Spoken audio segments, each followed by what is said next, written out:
Oi, eu sou Fernando Arede.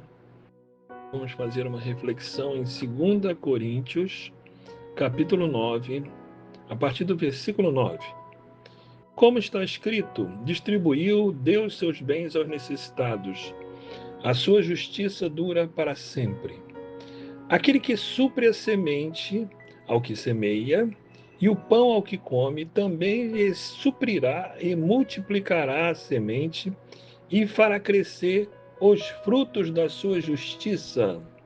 Em outra versão diz assim, o versículo 10: aquele que oferta a semente ao que semeia, pão ao que tem fome, também vos suprirá e multiplicará a semente e fará desenvolver os frutos da vossa fidelidade.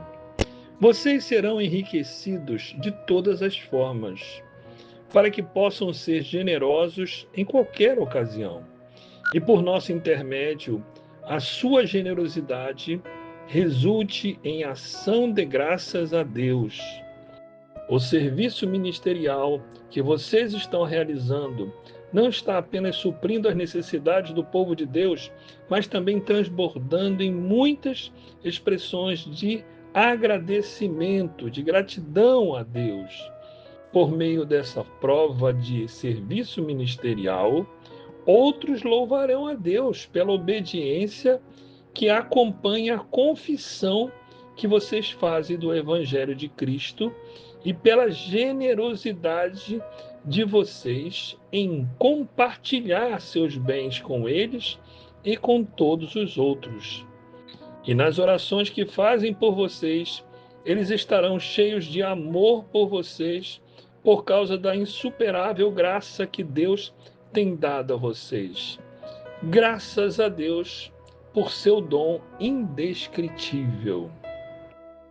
Aqueles irmãos que começam a entender o Evangelho e começam a se doar e começam a se apresentar para servir Cristo Jesus, lentamente vão perceber que, além do ouvido e da palavra, eles podem fazer algo mais.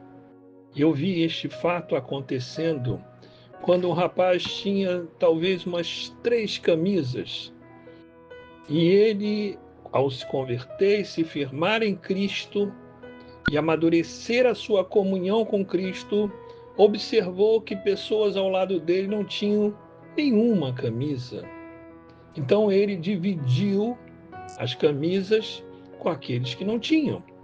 Assim ele acabou ficando com somente uma camisa e deu as outras 2 para outros que estavam precisando. É verdade, ele precisaria de um número maior de camisas, mas elas foram chegando.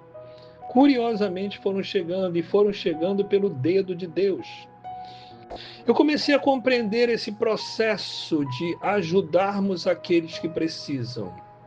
Não somente com testemunho, com o ouvido, com a palavra, mas com um copo d'água, com a roupa, com a comida, com tudo que você puder para amenizar o desgaste e o cansaço do outro.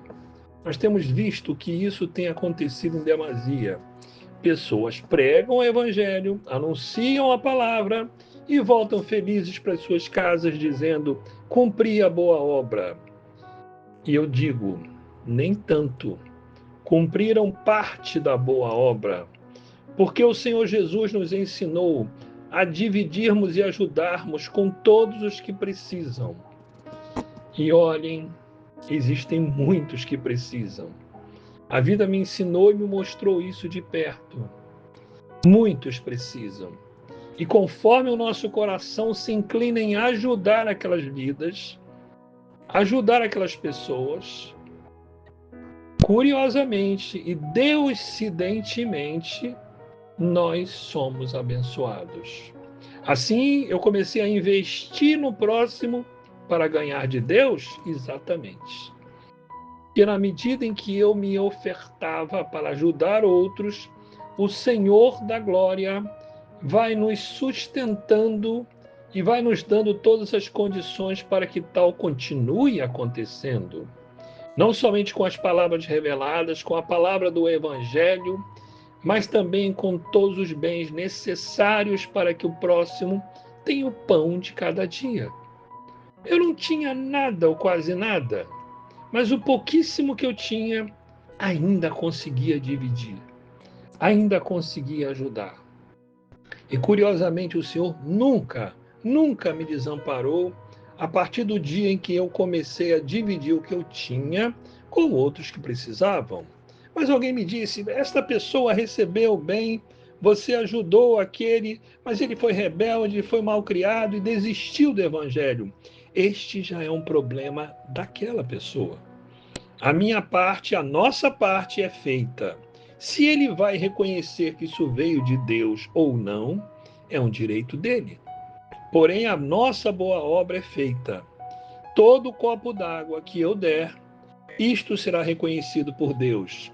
Mas não está escrito que ajudar o próximo só tem validade diante de Deus se o outro reconhecer e se consagrar e se converter. Não, não é isso que está escrito.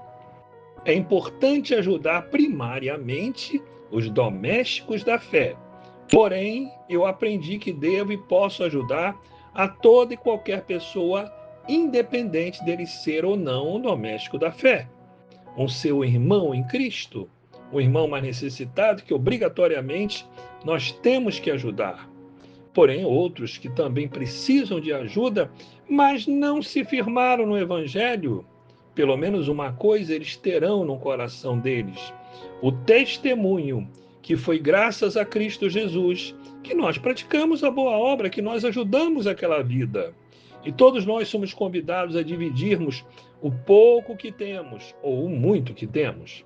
Assim, eu tenho exemplos claros de pessoas que doaram muito e ainda hoje têm doado muito para a obra missionária, para a obra do Evangelho.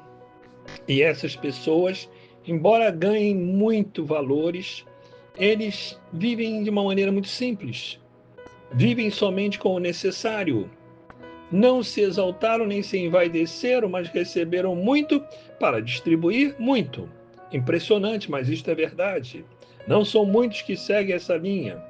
Mas quem seguiu, acreditem, foi ricamente abençoado e exaltou o nome de Deus e vivenciou o evangelho não só pregado, anunciado, mas também praticado com o próximo, qualquer próximo.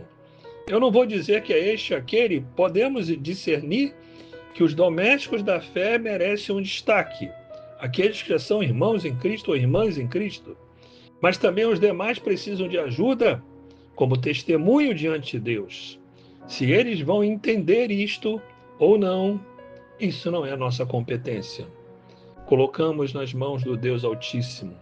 E que o Senhor nos dê graça, força, fôlego e ânimo para que possamos abençoar as tantas vidas que precisam de ajuda, não somente das nossas orações, que é fundamental e principal, mas também com a palavra e também com a ajuda material quando tivermos como ajudar. Que o Senhor assim alargue, dilate os nossos corações e nos dê mais consciência de um evangelho amplo e absolutamente gracioso do nosso Senhor Jesus Cristo. Amém.